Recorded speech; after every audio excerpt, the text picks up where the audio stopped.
Hello and welcome to another episode of Feeding Fatty. I'm your host, Roy. I'm Terry. So we're the podcast that's chronicling my journey. Terry, my helper through this journey of wellness, losing some weight, getting in better shape. And from time to time, we have, professionals in their field that come on, and today is no different.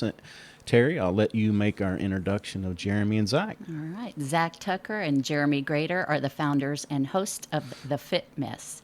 For nearly a decade, they've pushed themselves to learn more about their own physical and emotional and mental health. This has created a passion for using their acquired knowledge to help others. As hosts of the show for over 2 years, they've had the opportunity to speak to a wide range of guests, including some of the biggest names in health and wellness. Zach and Jeremy, welcome to the show. Hi. Hi, Thanks so much for having me.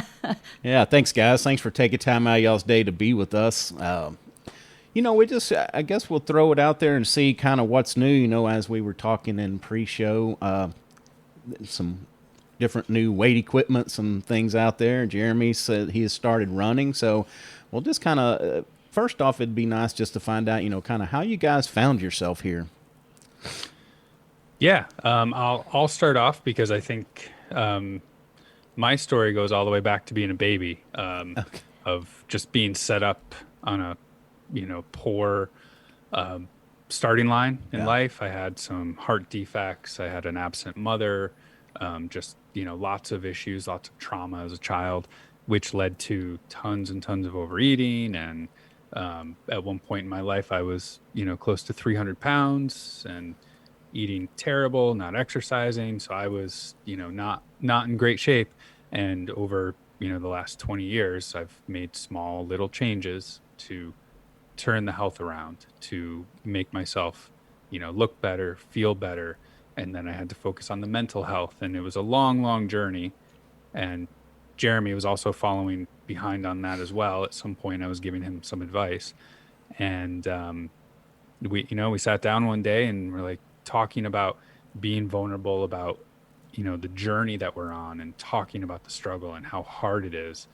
And we came to the conclusion that we need to get this out there, and we need to share these conversations with other people, especially men who are sometimes afraid to share their feelings. Wow, that's basically a carbon copy of where we were. I've struggled. I can definitely go back and see, I'm kind of the opposite. As a kid, I was very skinny, like to the point people are like, oh my gosh, you got to eat to live. And then as an adult, definitely 4 or 5 stages where, put on 20 pounds, 25 pounds at this stage for this life change. And then, now I find myself here, and it's hard because, we do good sporadically. We can do good for a couple months. And then it's like, we have an event change. And then things change, and I typically go back to my old ways. And so, we talk a lot about that. Surgery may be an option for people, but for me, I always thought if I don't change the way I think, then I'll never, I'll just go back to my old ways. So anyway, but thanks for relating that story. I mean, I think it is good to be vulnerable. And that's why, Terry encouraged me. She's like, hey, you need to get this out there because people are struggling. So anyway, Jeremy, what's your story? Similar, not quite the same trauma as a child. Mine was much more garden variety, alcohol in the family and kind of absent father sort of stuff. Yeah. Both parents working. So a lot of, latchkey kid of the 80s sort of thing. Yeah. And it is funny. I remember I was around 3rd grade when I really developed some really bad eating habits. And it was like my best friend would come over and we would just hang out and watch TV and raid the pantry during every commercial break. Right. And that set me on a course of doing that for far too long. Yo-yo dieted most of my life, and got it into my career. And about midway through my career, I really started recognizing a lot of imposter syndrome and really feeling like, man, one of these days they're going to figure out they made a huge mistake hiring me, and they're going to show me the door. And that lasted for about 10 years, and I finally started getting into some therapy, and that turned my life around. My therapist introduced me to meditation. And that really helped, sort of calm all of that noise and quiet a lot of those voices that told me I wasn't good enough. Yeah, I still, don't get me wrong, I battle every single day. I've fought depression my entire life. But meditation was the thing that set me on the course to doing other things. Along the way, I had a bike crash, got injured pretty badly. But I was finding that through biking, I was also meditating. It was just this very in the moment experience where the whole point is to not die on the way to work. And you have to be so in the moment and so focused on what's happening right now that I started trying to push that into other areas of my life. And like Zach said, along the way, he and I met through just through parent groups. Our kids were friends, and we started hanging out, and we were just having these really authentic conversations. And that's something I've always looked for in a relationship with any of my friends is, who can I have real conversations with, and who am I talking about the Mariners with, and who do I want to spend my time with, especially because the Mariners suck. So, but like Zach said, the more we had these conversations, just camping and whatever, we were just like, we don't hear enough guys talking like this, and so like you said, we just felt like this is a show that needs to exist. Yeah, for the rest of the baseball world out there, you may want to tell them who the Mariners are. I'm just kidding. They're this little upstart from the northwest corner of the United States. Oh, well, we have the Rangers. I mean, come on. Yeah, right. Oh, yeah. What's happening there? Pain. You feel my pain. Yeah, exactly. Yeah, we do. Yeah, that's why we holler for the Red Sox or the Yankees. Gotta root for a winner. So, let's talk a little bit about that because, you're right. The good thing about me, I'm to an age that it's like, I am who I am. And I mean, just because I don't admit that I'm overweight to myself, it doesn't mean that other people that look at me can't figure that out. So, I mean, at some point you just have to say, hey, I got to own this. But, it's the funny thing for me is I don't think about myself as being overweight or, I don't picture myself as old either. I'm thinking like that 25-year-old in better shape self, that's just who I am until, you walk by a mirror or try to put some clothes on after being in quarantine for a year. And it's like, oh my goodness, things are different. But so let's talk about the difference in mind shift, body habit shifts, things like that. Was there a point that for y'all, either one, that it was your mind engaged and then that's where your habits followed, or did you kind of get on that path to habits and then the mind followed after that, or some form of that? So my first real big change was, so I used to smoke cigarettes as well. Okay. And ate at McDonald's every day. I mean, there was some pretty bad habits there, and it was my mind shifted because of a comment that my boss made, and I interviewed for the job, and I decided to wear a nicotine patch that day so I didn't smell like cigarette smoke. And then I got the job and I got hired. And my first day, my boss looked at me and said, "Oh, you smoke. If I had known that, I would have never hired you." Oh, wow. Right? Like, that hit me really hard. And I was like, wow, this habit, this unhealthy thing is now going to be a detriment to my professional career. Yeah. So that was the first step of like, well, these are gone. And my mind started shifting of what else am I doing that's bad for me, that will, not look good in my professional career. And right. That's when I started running and doing the little things. But that was the main shift for me, was this external judgment from somebody who said something like that. And it just completely 180 degree my thought process of what I was doing to myself. Yeah. Yeah. And somebody else may have, you always want to be in control. You want to think like feel like you're in control, but it's for you to be able to recognize that and actually act on it. Those are the keys right there, just going ahead and acting on something that was a judgment call to you. That's good. Yeah. And acting on it was, I say, I quit smoking, right? That was probably one of the hardest things I ever did in my entire life. Like, that is no joke, not easy. So, no. It's easy to say now. Right. But, at the time it was incredibly difficult, very painful, and a big struggle, but it was worth it to make that change. That's awesome. And I think I've had probably 3 really significant moments that really changed everything for me. And one was when I had the dumbest knee injury you've ever heard of in your life. I don't know if you guys have this out there, but Amazon, they deliver groceries. Yeah.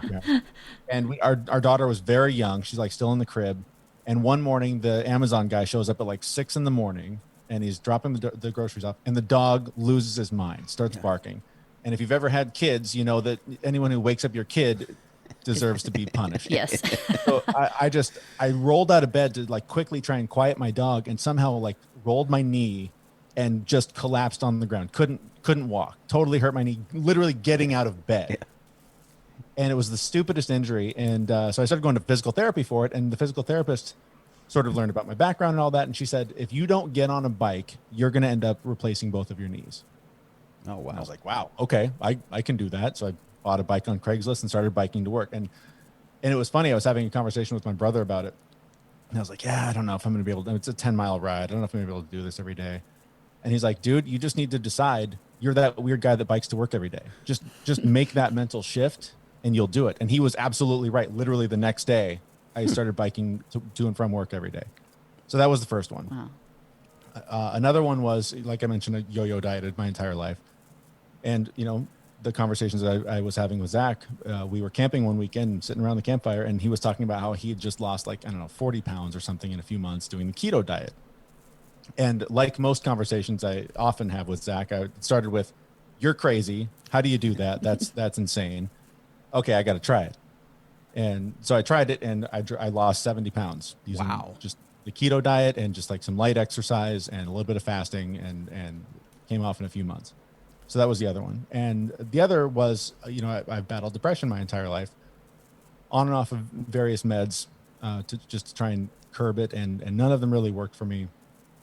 And it was shortly after my bike crash, I was on some opioids for a while. I was like, man, these are really good. And so I stopped them after like a week, because like this is a dangerous road to go down. And once I stopped taking those, I also stopped taking my antidepressants.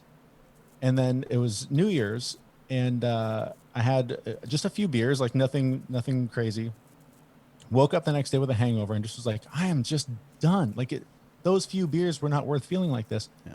Literally quit drinking, and that was like 3 or 4 years ago now.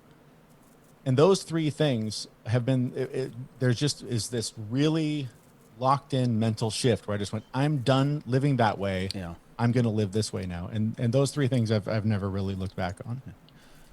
Yeah, and I was just going to say, I can relate to the Amazon incident, because I had almost a similar one.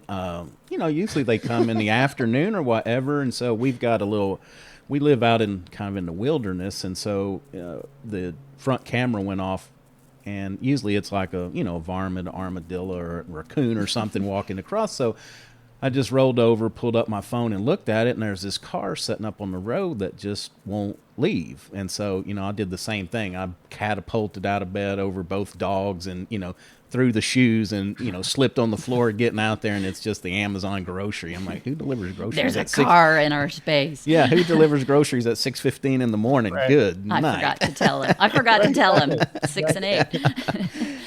Well, I was going to talk a little bit about, Zach mentioned opinions of others, and it's funny because being a heavy person, when I look at heavy people, I still have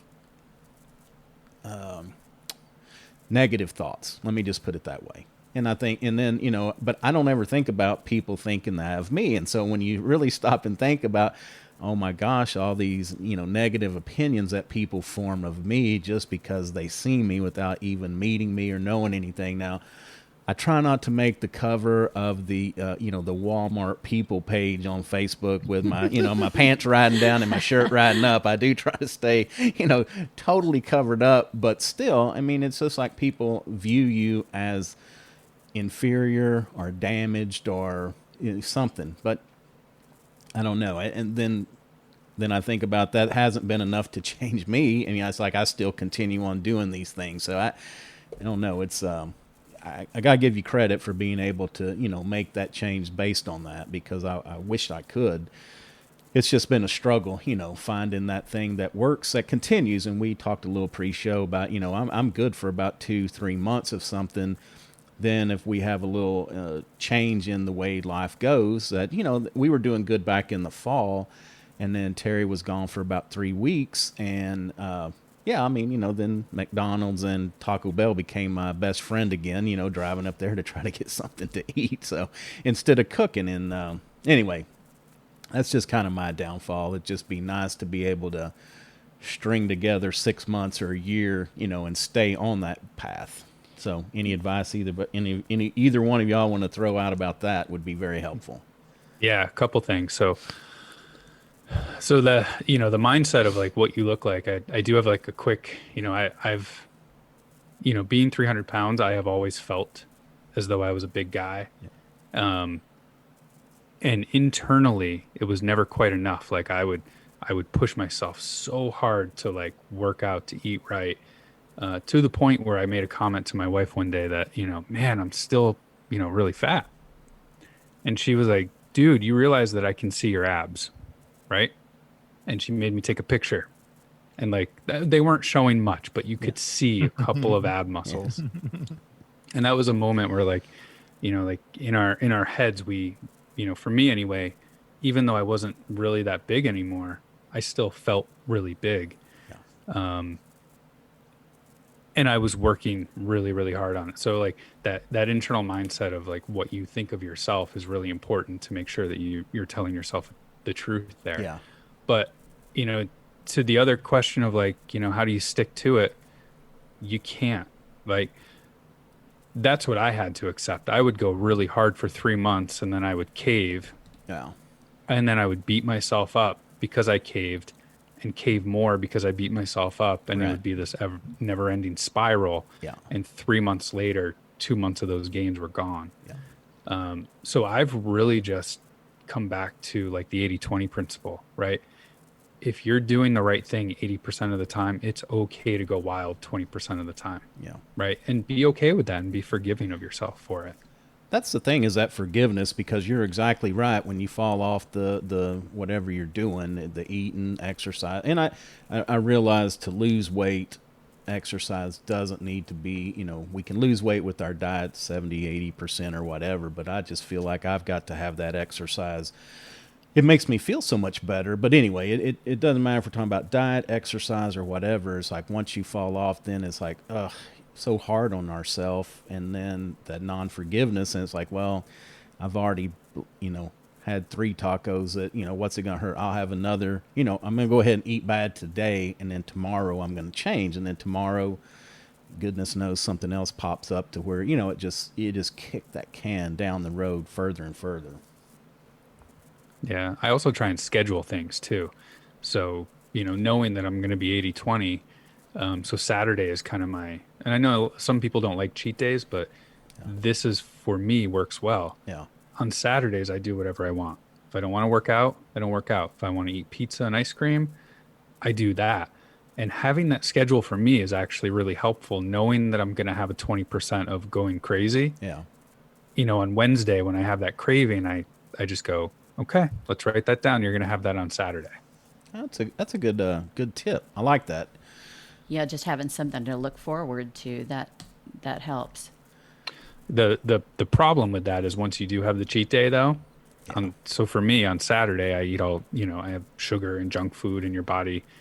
Then on Sunday, you have that craving, and it's really hard to go back into it. So it doesn't work for everyone, but it definitely works for me, and it's something you can try. Yeah.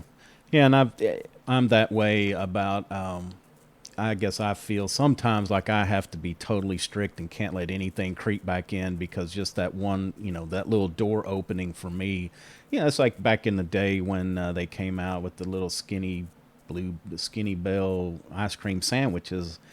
I mean, those are great, and they probably work well if you eat one, but if you eat a whole box of them, it's like, well, that was so good, let me just have 6 of them, and so, and I'm an ice cream fanatic too, and that's that's even harder to give up something that is, and we talked about this with the more of a psychologist type person the other day, that I grew up with ice cream. It was a reward. And so now I'm thinking about that instead of thinking about, hey, let's go celebrate and have some ice cream. It's like, you know what?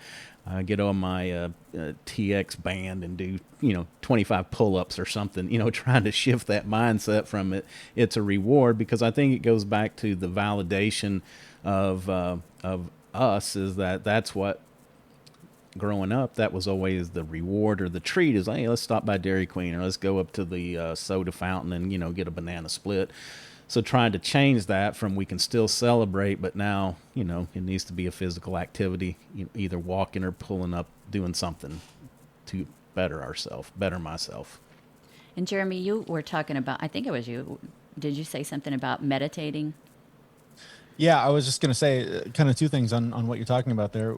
One, I know for me, I sort of look at my weight issues as being a symptom of my emotional and mental health issues. Yeah. So I can tell by looking in the mirror how much I still have to do inside. And that's where, for me, the more I meditate, the more that I do that sort of inner work, the more strength I find to do the outer work, to do the running and the other things.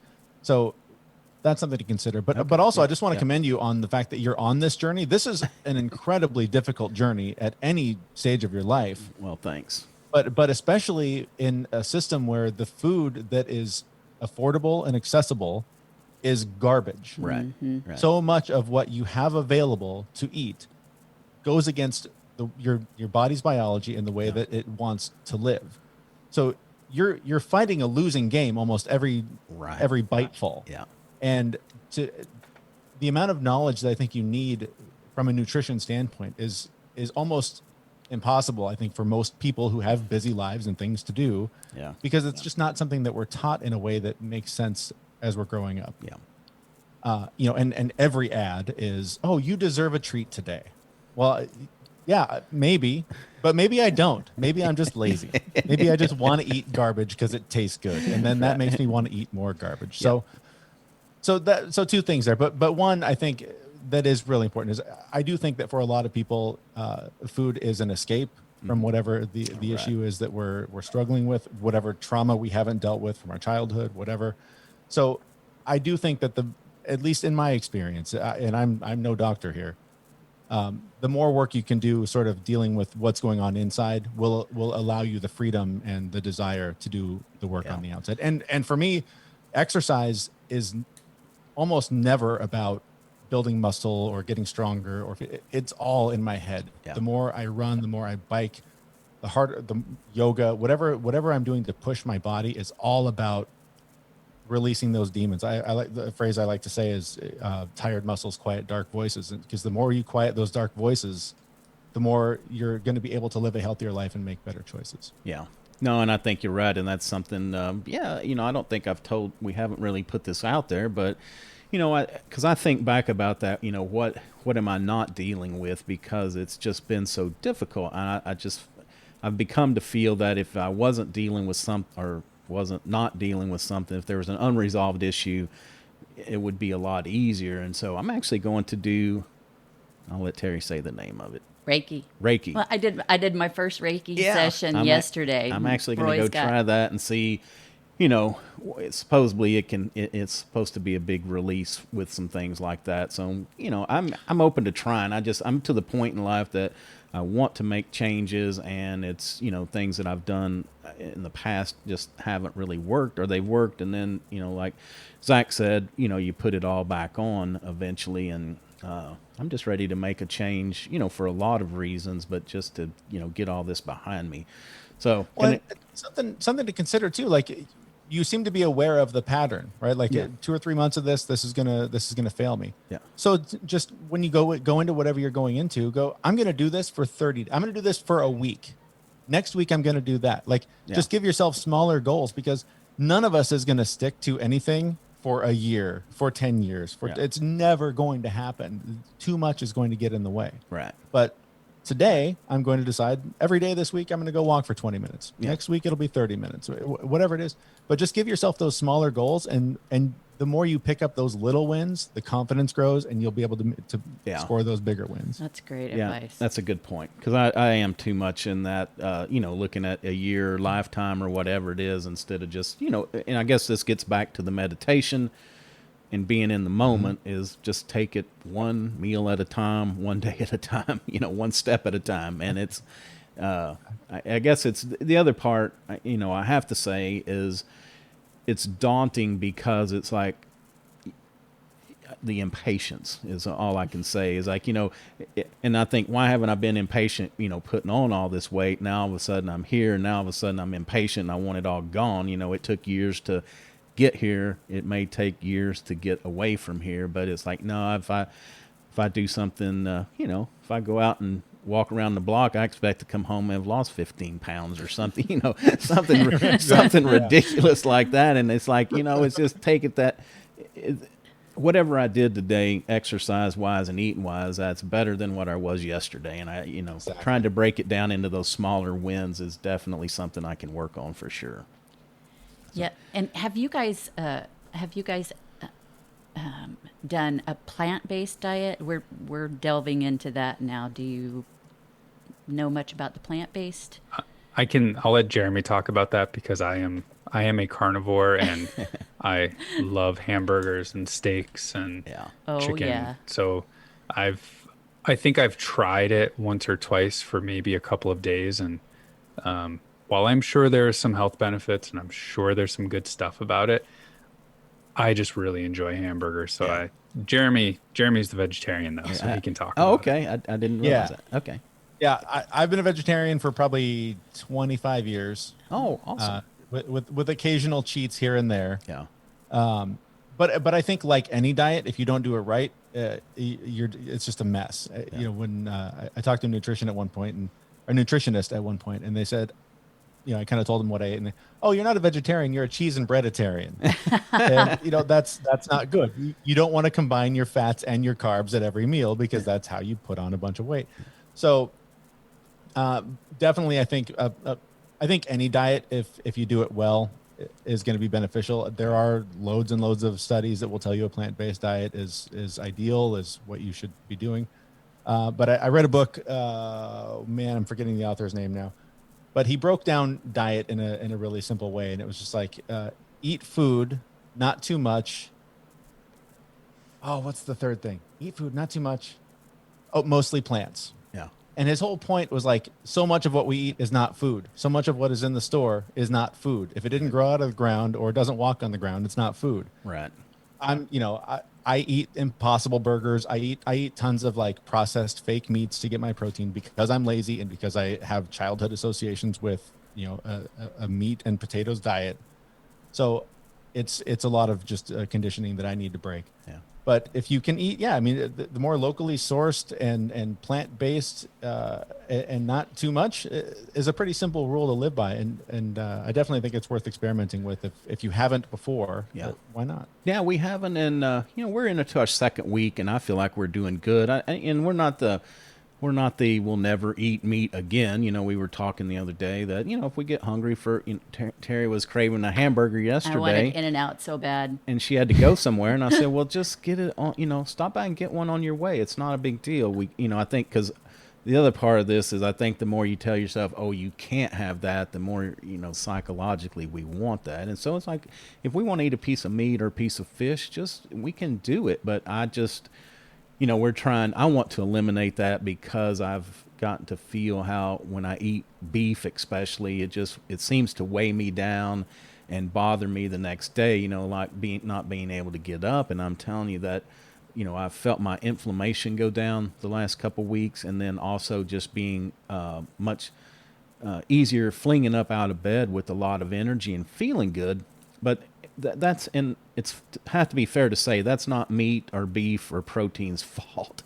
That's my fault for eating at the wrong time of day. And so that's another thing that we kind of have to talk about that goes with this. Is we're doing the intermittent fasting. So we try to eat our last meal by 7, and then we're not eating again till lunch. And so I feel like that has been most beneficial thing for me because I'm a late night eater. I mean, at 9, 10 o'clock at night, man, I am ready. Popcorn comes out. And before Terry, man, I would physically get in the car at 9 o'clock at night and go up to the convenience store and raid the shelf, get the little nacho bowl and a candy bar and come home and eat it. And it's something about going to bed feeling that full, satisfied feeling. And so trying to get rid of that, as well as the other thing, I kind of laugh about, is that if I get just a little twinge of hunger or an empty stomach, I'm like, oh my God, that must be death knocking at my door. And so it's like trying to realize that,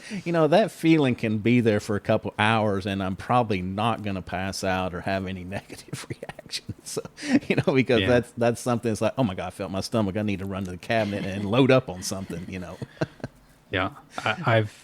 So I intermittent fast most days. It's 1:30 p.m. here right now, and I still haven't eaten anything. I probably won't until dinner at this point, just because if I eat now, my dinner will be ruined, like my dad would always tell me. But intermittent fasting is great, and it really teaches you the difference between I'm actually hungry for food and my body is craving food and I need the energy from food, and I have something emotional or mental going on that I want to go crack the cupboard open for. And I did a 3-day fast one day, or over 3 days. I did 3 days. And that was such an eye-opening moment because you go 3 days without actually eating anything, but all of these little, I had all these moments of like, I need to go eat. Why? Oh, you're about to do a task that is hard or something that you want to avoid or remind you of something. I had all these connections in those 3 days of why I wanted to go eat, and none of it had anything to do with being hungry. Yeah. It was a really great realization. That's awesome. And I'm going to brag. I don't usually do that. I was going to do that for you. I want to brag a little bit about last night. So I was sitting here putting together one of our episodes, and I don't even know why. I just got up, went to the cabinet, opened it, and this is like, 9:30, got up, went to the cabinet, opened it up, and it was chickpeas. So, I mean, I have to say it wasn't like Doritos, but, and I had the chickpeas out. I had them open. I had my hand in it, and I thought, why am I eating these? It's 9 o'clock. I'm not supposed to be, I don't want to be doing this because it'll make me, and I actually put them up without eating them. So for me, that's a huge victory because what I have found too is that it's that mindless eating. Like in the past, I would have gone over there, ate a handful of something, and then, 10 minutes, 15 minutes later realized, wow, I wish I hadn't done that. Or, why? I wasn't hungry. It was just a habit. So, I'm kind of fighting that too, is just breaking these mindless habits of always feeling like you have to have something in your hand eating. Good for you, though. You were at the point of no return. That's hard to turn back from that point. It was so bad, I actually had to wash my hands to get all the salt off of my hands. I had my hand that far in the back. He was ready. We had a really interesting conversation a few episodes ago. We had a guest, Dr. Judson Brewer, and he's really big on curiosity when it comes to breaking habits and whether it's addiction, food, whatever. And we talked about that specific thing. And because I'm the same way, I have to fast. Otherwise, I will. 9, 10 o'clock, where's the popcorn? Where's something quick that I can just emotionally escape into? Yep. And he raised the point. He's like, just get really curious every time that those urges come up, rather than giving into them, rather than fighting them, rather than like having this sort of volatile relationship with that experience. Yeah. Just get really curious with it. Why do I need to eat right now? Is my body sending me a signal that says, hey, you're really hungry and you're about to snap somebody's head off? Or are you bored? Are you sad? Are you lonely? What's driving this? Yeah. And it is amazing how just asking yourself, why am I doing this? Yeah. Will completely shift your relationship with that moment and to put you on a course to your bigger, better offer, right? Your bigger, better goal of I want to feel better. I don't want to wake up with this Dorito hangover I want to wake up clear of brain fog and ready to take on the day, Right. and know that I don't need to eat until lunch because I'm not going to starve. I'm in one of the wealthiest countries in the world. I'll find food somewhere. Right. And the paramedics are at 911. They're just a moment away anyway. You know, they give me an IV and get me back up on the ground. I don't think they deliver Doritos anymore. Yeah. Right. By the way, go buy QT and grab us some bags of stuff. Yeah, you know, and that's I guess a good question for you guys, since y'all are pretty far down the journey. But you know, I was just thinking about the name of our podcast is Feeding Fatty, and it was kind of an irreverent comment when we were kicking it around, you know, because I just said, you know, we're trying to find a name, and you know, all the healthy ones are taken or sound too corny, so we were like, and I just said, yeah, we could just say something like, you know, Feed No Fatty, and Terry said, yeah, that's it. But the other thing I think about it is that I think I will always be, even if I lost weight and got to where I want to be, I feel like I will always be that heavy person inside that I always have to be on guard. It's like, and I'm going to ask, you know, I'll ask this question of both of y'all, but it's like being a reformed smoker, being a reformed drinker, you know, because I never smoke like packs and packs a day, but, you know, on the weekends may have one. And there are times that cigarettes, you smell very good. I mean, they smell good enough you could eat one. And it's like, I'm not even really a smoker, but that temptation is always there. I assume the temptation is always going to be here with food, that it's something you got to fight forever. Or not fight, but deal with, put it that way. Yeah, it is. I mean, it's always there. There's like Jeremy said, right? There's a whole industry on making sure that, you know, this kind of food is there, and there's marketing, and it's made to make you want more. But, you know, the way I've tried to live is, you know, for every single attempt that I've made at eating healthier, a little bit of it has stuck. And then the next time a little more has stuck. And the next time a little more has stuck. And, you know, now if I look back, like, you know, I had to take my mom somewhere one day, and she wanted to go to McDonald's, and I had been eating healthy for 3 months, and I ate McDonald's, and I felt so bad after eating McDonald's. Like brain fog, my body hurt, my stomach was doing somersaults. And even the next day for a couple of days, I didn't feel good. And I thought about it, and I was like, okay, I have now conditioned myself to feel good when I eat good food, because 20 years ago, I would eat McDonald's for lunch and dinner, and then I'd go back for a snack, and that was just normal for me. So every time I've tried to eat healthy, right, you're just gonna reinforce it a little bit more and a little bit more, and you're gonna fail, and you're always gonna go backwards. But, you know, for me, that's always been the case. Like now, where I'm at now, while I still don't feel like I eat as well as I want to eat, I look back at the journey and how much it's different, how much change there is, how much those little steps have now added up to this one big thing where I'm doing pretty well. I could still grow, but I'm doing pretty well. Yeah. And it's good that you realize that now, because you guys have young kids too, right? I mean, that yes, you have to 9-year-old. factor a 9-year-old. You have to factor all of that in, and what your world can handle, and how much time you have, and trying to do. That's what we just get caught up in the rat race of going through the drive-through, having everything right there at our beck and call. That's got to be an issue too. I mean, that part of it. Yeah. Well, and also, I mean, having my daughter watch what I'm doing, right? Yes. For me, it's, I watched my dad, I watched my mom, and it was poor choices. And then those poor choices lived down in me. So it's my responsibility to kind of break that chain and have my daughter watch me make good choices most of the time with the occasional reward, right? And break that chain so she doesn't grow up in the same way, having those, poor, the poor relationship with food that I always had. Yeah. Right. Yeah. I always, my daughters are almost 23 and 29 now. And I used to tell them all the time. Hey, wait a minute. I thought you were only 35. I'm sorry. Did I say 29? I'm at 9. And whoops. Let the cat out of the bag there.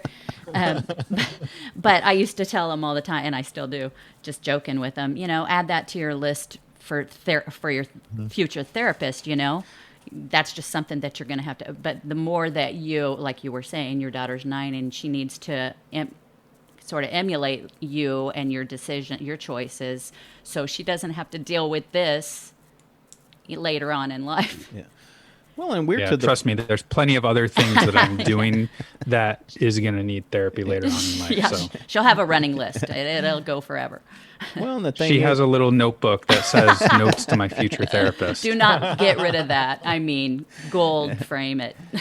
Well, the other thing is that I'm getting to a point of, we start thinking about outliving our wellness, and that's something, a new little catchphrase that we like to use is because, you see so many people that they age and either they've got a good mind and their body's broken down, or their body's broken down and they still have a good mind. And a lot of times they have to have intensive care from somebody else, a family member typically. And so, at some point I've started really thinking that one through that, I wish I'd have started earlier, but it's never too late to start. But, the sooner we can think about what are we going to look like when we're 80, because, nowadays they talk about diabetes, or they talk about dementia being the type 3 diabetes. And, just some of the things that we have done with the quality of food that we've eaten, and it really can lead to our detriment. And sometimes that doesn't manifest it until later in life. Yeah, the closer we get to that. It's something I Go ahead. Sorry, yeah, I was just gonna say that's something that I think about a lot too. I've had a number of friends and family members that have had cancer, and I always think it's so interesting how we sort of need that you're gonna die really soon unless you start eating this way. And right. I constantly say to myself, get online and Google what your doctor would prescribe if you were diagnosed with cancer, and start eating that right now. Like why? It seems really simple. Yeah. There's an outline. There's a nutrition plan to fight off cancer, but we don't start eating it until we have it. Exactly. I think about that a lot. But I also think that is one of those things similar to I'm going to do this for a year. I'm going to do this for 5 years. Yeah. If I worry about how I'm going to feel in 30 years, I'm going to lose sight of what do I need to do today. Right. And so to me, it's those baby steps. It's whatever I can do today to be a little bit better than I was yesterday is ultimately what's going to happen when I'm 65, 70, whatever, and look back and go, oh, I made good choices. I did the best I could with what I did. And that's what we just got a book. It's called How Not to Die. And it's amazing, but it talks about all those different diseases, the type 2 diabetes, cancers, just all of that. And inflammation, and that's why we decided to kind of go with the plant-based diet, because we have different medications that we're on for different things, and just trying to get off of those. You can get off of those medications through eating properly, what you eat. Yeah. So that's what kind of turned us in toward that direction. Not only that, but because it's better for us not to pack on the pounds and all of that. I know we're way long on time, guys, but just one more topic I want to bring up is the the emotional, because we're talking about this, and another big thing I'm struggling with and trying to break is that not necessarily like the bad stuff, but more the good stuff, the celebrations. Everything is emotional, like let's go eat or get the ice cream for this to celebrate, but also factoring in or thinking about it as fun, because going out with friends and family, and you go somewhere and you eat and chat, and the reality is we can go eat healthy, but we can go chat with people and not have to eat bad or eat food that is not as good for us as we would like. And so and I tell the story that it's very fresh in my mind that Terry was out running around one day and she called and said, I'm on my way home. Have you eaten yet? And I said, no. And so I started welling up inside like, she's going to say, great, I am going by Chick-fil-A to pick up some stuff. And then she's like, okay, well, there's some salmon and some asparagus in the fridge. And I just felt like I just was deflated. It was like all the air just blew out of me. And that, again, it's a realization that, oh my gosh, you have this such an attachment to food that what does it matter? Does it really matter if I ate the whatever I eat, it's as long as it's healthy and it gives me fuel to live for another day. And that's really all this is about. But all these attachments that we have, it's just crazy. I know in my case, all of that links back to sugar. The more sort of processed and sugary foods I have, the way easier it is to cave into those cravings, to cave to those emotions and eat that way. I mentioned that I started doing the keto diet after a conversation with Zach, and I wasn't even that strict about it. I just went, you know what? I'm just 100 carbs a day. That's it. That's my limit. I'm going to experiment with that and play with that, see where that leads me. And I got more and more strict about it, and I started working out every day and doing these things. And it was so funny because I distinctly remember this day at work when one of my colleagues was eating wheat thins. She's just sitting at her desk snacking. And I mean, she was like a cheerleader for the Houston Rockets. I mean, she's in fantastic shape, and she can eat whatever she wants. So she offered me some, and I looked at it, and it was as though she was offering me a hockey puck to eat. I was like, that's not even food. Like, what you're asking by offering me this, I can't even process that as a question because you're not offering me food. My relationship just completely changed with those kinds of foods because I had just so completely cut them out of my diet and was feeling so good that I was like, it just doesn't, 2 and 3 makes 47. That does not compute. I can't do that. Yeah. So just changing that relationship was huge for me. And again, not to be repetitive, but I just think that why question is going to be the thing that is a game changer for so many people. When I still get an occasional craving to drink beer, I love beer, love it, delicious, amazing. It causes more problems for me than solves them. Although it does solve some problems for a minute. but by shifting. By shifting to non-alcoholic beers, I've found some really high-end ones that are really good, that taste like real beer. So you mentioned those reward systems and like the hanging out with friends. I can drink those and have that in my hand, and it feels exactly the same as it used to, only I don't wake up feeling horrible the next day. Yeah. And I quit drinking probably 5 years ago now too. So I was going to use that as an example. It was a very hard thing to do because of my friend group, I was the first one to do it. And then but one of the things we would do is we would meet at a pub to socialize, and everyone would drink beer. And I was showing up and not drinking beer, and I was drinking water. And it was really hard to do mentally, right? Because you're going to drink beer. But from the food perspective, I will say, I said it earlier, like, I did a 3-day fast, and having, that data of really reflective moments of why am I hungry? Yeah.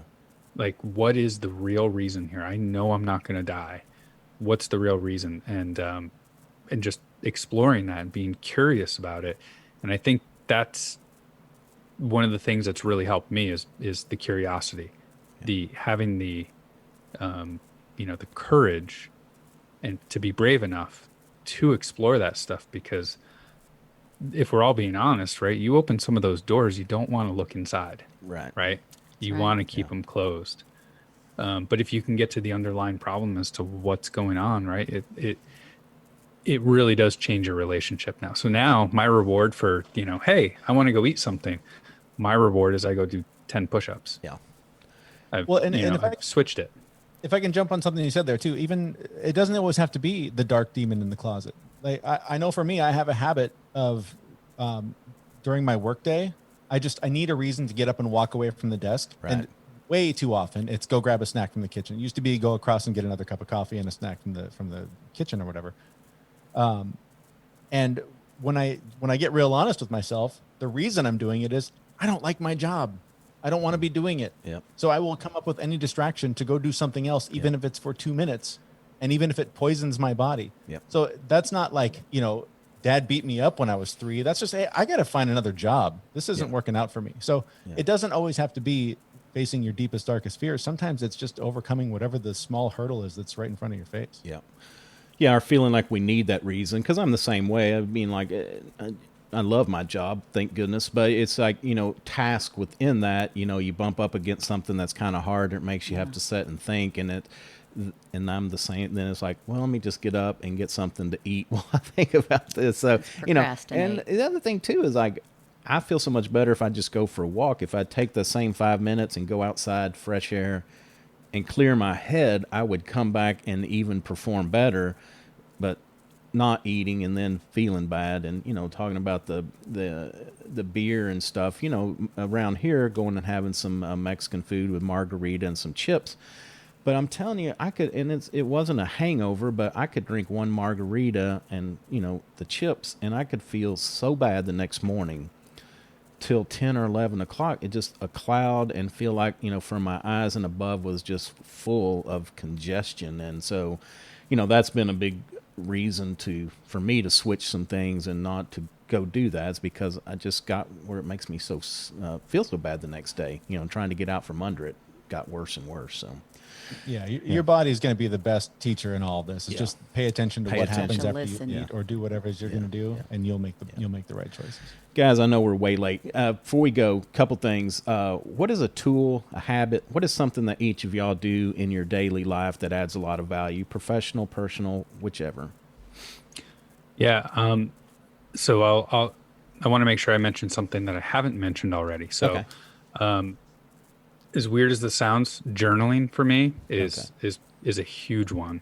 And I currently use a product called the Full Focus Planner, and it's just a kind of a methodology and this planner that you get your 3 biggest things done, and you schedule everything. And within that, it's professionally, personally, right? I schedule my healing time. I schedule my work time. I schedule my family time, and it allows me to be productive and not put things off. But it also gives me a place to get my thoughts out on a piece of paper, because once they're out of my head, they're not circling around and causing trouble anymore. So, and that's my own preference for journal. But if you can just spend a couple of minutes with yourself, getting the thoughts out of your head onto a piece of paper and being grateful about it, it can make a huge difference in your day. Yeah. Way to steal my thunder, Zach. I'm going to say the exact same thing. It is so important to me every day to envision the day the way I want it to go. Yeah. So that when I do run up against those roadblocks and I feel like, oh, I need to, I want to eat something, I want to not work out, I can look back and go, well, what did I tell myself this morning when I was alert and on it and focused and knew what I wanted out of life? Yeah. And I can refer to that, and it really keeps me accountable. Most days, what I wrote down doesn't happen. A lot of it does, some of it doesn't. And that's, again, getting comfortable with forgiving yourself and forgiving that you cannot create the exact life you want, but you can work toward goals. Yeah. And the closer you get, the better you'll feel along the way. And then, just in terms of something practical or something more tangible that I have been experimenting with, and it might sound weird, and this is probably a whole other show, but I've been experimenting with using CBD as a supplement. And because I've found that it really regulates my anxiety and my depression, and it helps keep me focused. And it's not, there's no high, there's no psychotropic effect. It's about balancing your body's natural cannabinoids to a level that is the way they should be functioning, that so many things like diet and busy lifestyle interfere with. Okay. Interesting. Yeah, and the journaling, it's funny you mention it, because I've been trying to do better about that, and not just. And I think, like Zach said, it seemed like just getting things. They didn't have to be stressed, but just getting the thought, whatever it is, out of my head and on paper. It just seems to be so much more clearing. I feel like I've had a clearer head, doing it too. So. Yeah, and Zach, you mentioned it's so important to be grateful. I mean, just think about being grateful at least a few times a day, that has a lot to do with it. Just keeping that positivity going. Yeah, most of us have a lot to be thankful for. Yes, we do. We just gotta instead of getting focused on that negative and why we want to go eat, because let's focus on all the great things. We talk a lot about that too. If you got 10 things on your to-do list today and you get 7 done, we beat ourselves up over these other 3. But let's celebrate the 7, and let's take away some gratitude. Anyway, I'm going to wrap it up, you guys. We could talk for a lot longer. So thank y'all. Tell everybody, of course, how can they reach out and get a hold of y'all, talk about your podcast? The website is thefitmess.com, and we're Fit Mess Guys on pretty much every social platform that's out there. Okay. All right. Well, great. Well, thanks so much. Y'all can find us, of course, at www.feedingfatty.com. We're on all the major social media platforms as well. It's the major podcast platforms, iTunes, Stitcher, Google, Spotify. If we're not on one that you listen to, please reach out. Be glad to get it added. So till next time, I'm Roy. I'm Terry. Take care of yourself and take care of your family. Thanks, guys. Thank you. Thank you.